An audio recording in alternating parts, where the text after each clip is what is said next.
Welcome back to Kaulignation, your one-stop shop for all things Kaulig Racing, Dingernation, SVGNation, and a lot more, but more on that soon. Joining me on this Monday afternoon as we record this, it's Ryan. What's going on, man? Daytona's in the books, and I'm ready for Atlanta, dude. The only thing positive today is it's a holiday for me. That's all I got to say, because I was wickedly disappointed last night in the Kaulig cars in general. The racing itself was interesting. It was okay. Turned into a wreck fest at the end, so typical Daytona. And our Xfinity program all wrecked out. So I don't know. I wish I could be more cheery coming out of the Daytona 500 weekend. I had high hopes. I really did. I was encouraged, and those encouragements were just dashed pretty quickly in both races. Yeah, it's hard to blame you, man. I had to go out on the Sunday. We're part of a NASCAR pool now that we launched that we'll be covering a little bit on our podcast. Some of those guys that are in it will probably join us from time to time. But like I didn't even see Dinger's engine expired, so by the time I started watching, my investment was probably half done at that point, which is disappointing. And Dinger didn't even give a quote after the race, so as you suggested off air, he probably just left. I would too. That's you gear up for this moment. It's the Daytona 500. You have months to prepare, and for your engine to expire without any adversity or damage, and all you did was run the duels. Not good. And then Austin Hill the day before, so clearly ECR's got some stuff they need to clean up, which is kind of unusual for them on these super speedways. But AJ Allmendinger takes home a 41st place finish. Ty Dillon finishes 14th via survival. Um, you know, it there's not a lot to knock in my opinion, man, but there's also not a lot to praise. Yeah, it's. I'm not surprised, as you mentioned, that AJ chose not to give a quote. I mean, at the end of the day, it's the Daytona 500. You spend 3 months of the offseason building up for this race, right? Like it is the biggest race of the year. It's the most important race to win.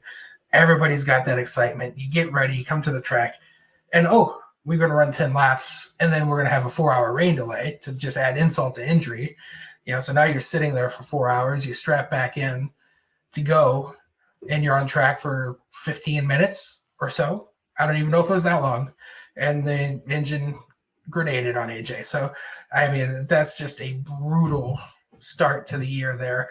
And who knows? I mean, it's water, rain could have played an effect. Maybe some water got into a place it shouldn't have. Who knows? I doubt it. But anyway, it doesn't matter. Engine expired. 41 laps into the race. Season's off to a start. Oh, and apropos to that, he finished 41st. And Brett Griffin on X last night joked that AJ was starting out the year with -1 points because normally there's only 40 cars in the field, and he finished 41st. So, we're in a big hole for AJ.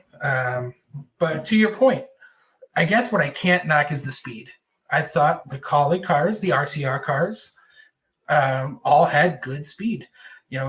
We didn't get the finishes across the board for any of those cars, but I think we showed that at least at the super speedways, the package is there. They both ran well in their duels, finished 3rd and 6th, I think. And I think they had a chance to compete for the win had the race worked out. So I guess I'm not mad about the speed. I am mad about the execution, and I know we can touch on that with Ty Dillon. He ran up front, led some laps, got some great recognition on the broadcast from Clint Boyer, which I was really happy to hear. He did go to the back. He kind of got out of the way. I don't like that, by the way, Sean. In today's world of super speedway racing, you can't give up track position because once he went to the back, I never saw him again. He couldn't get back to the front. So that wasn't great. And then they had a loose wheel on the final pit stop of the race, lost a couple laps, and only managed a top 15 because of the carnage at the end. So, again, the speed was there. The execution was not. And that's been Kaulig's problem for a couple of years. They have to figure out a way to execute. Yeah, I think there's a time to go to the back still. I think like some of the racing last night got stupid aggressive, maybe at times where it didn't need to. Three wide early, and don't get me wrong, as a fan watching, fantastic. As one of the guys that's in there trying to make the car survive to the end, maybe not. I don't read into anything about him not getting back up front because they got the penalty. Once they got the penalty, they were a lap down right away, and then they lost another lap because he had no draft. So I think he could have got back up there. I think it would have been better if AJ was in the race with him. But I don't fault him for bailing out. That there was some really stupid shit going on in both series uh, with some of the racing early. Again, as a fan watching, entertaining as hell. Bring it on. I'm ready for it. But another loose wheel issue with Kaulig, and I get it; these things happen. But if you talk about the loose wheel or the loose tire, if you will, loose lug nut with a Xfinity, loose lug knot with the Cup Series, happened way too frequently last year, man. And having it happen already, not a good start. Yeah, and listen, there's actually somebody tracks the stat, and I don't know. I would like to find it that they track the amount of pit road mistakes a team has over the course of a season, and drivers like Denny Hamlin in particular tend to lead the stat year in and year out as the most penalized driver on pit road. I don't even know if this counts as a penalty. They just had to self penalize, but they're not even, when you make mistakes on pit road, I at least want to see them doing it in a way that's trying to be advantageous, right?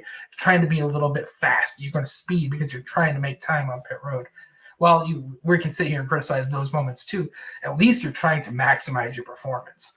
This is just a mistake that's happened over and over and over again. That it's one lug nut. They have one job: tighten the lug. I know mistakes happen. It happens to all the teams. It's going to happen to every driver at least 2 or 3 times this season.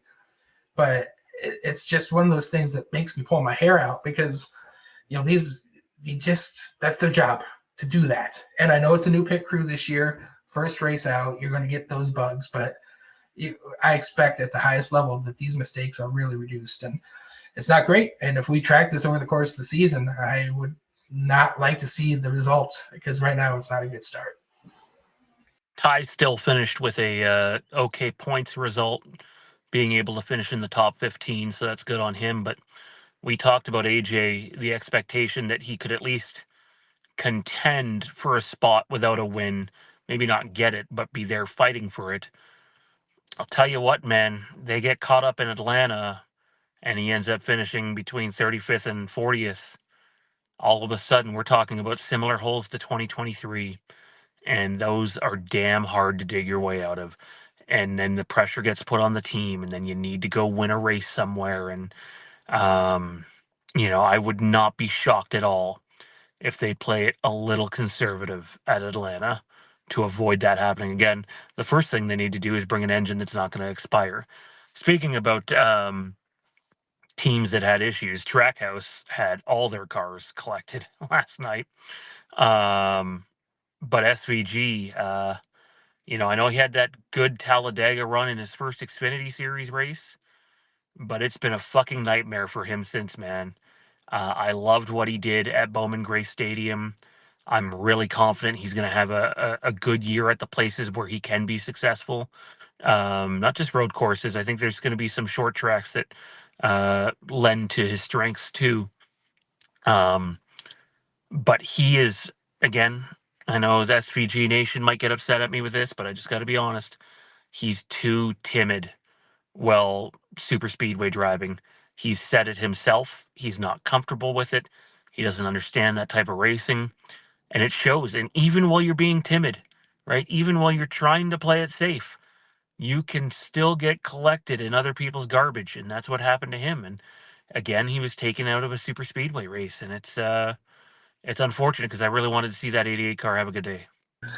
Yeah, I mean, and all 3 of the 4 Trackhouse cars got caught up in the wreck on lap I don't know, 70. It was pretty early in the race. All three of those cars got torn up. Leo got torn up. He only got to finish stage one. In fact, it was his teammate on teammate crime there with Ross driving to the side of him. And then at the same token, as you said, SVG got caught up in that wreck too. So, again, it's hard to sit here and say, man, SVG could have done this better or done that better.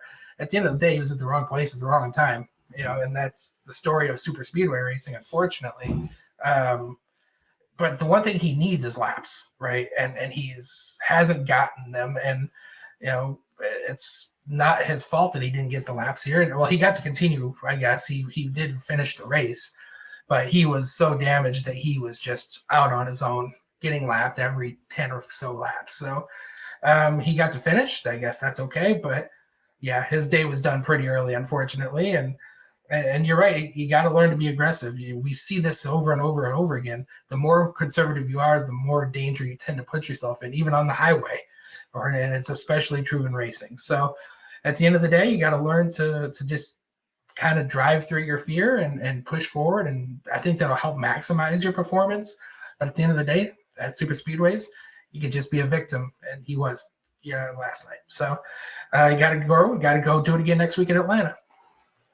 Yeah, on the Xfinity side, we're not going to do an Xfinity video, and I can wrap up my thoughts pretty quickly in this. It was a disaster for Kaulig Racing across the board. Eckes ran into the back of someone, ruined the car, was never the same, got involved in multiple other wrecks, fluked into a 12th place finish. Williams was just a tattooed, but never really had speed to run up front. And then Daniel Dye got collected early. Just for me, it's wipe the slate clean and move on. That being said, you might notice on the bottom of our screen, it says patreon.com/Kaulignation. We are going to have bonus content soon. We wanted to reserve the name, so it'll show up as a graphic, and when we announce that stuff, we will let you guys know. We have some big things that are in the early stages of planning that Ryan and I are talking about. So stay tuned for that. Please like, comment, subscribe, turn your notifications to all so you're notified about all of our videos. If you're a Kaulig Racing fan, AJ Allmendinger fan, Christian Eckes, even SVG, this is the place for you. Stay tuned for a lot more. That's Ryan. I'm Sean. We'll see you on the flip side.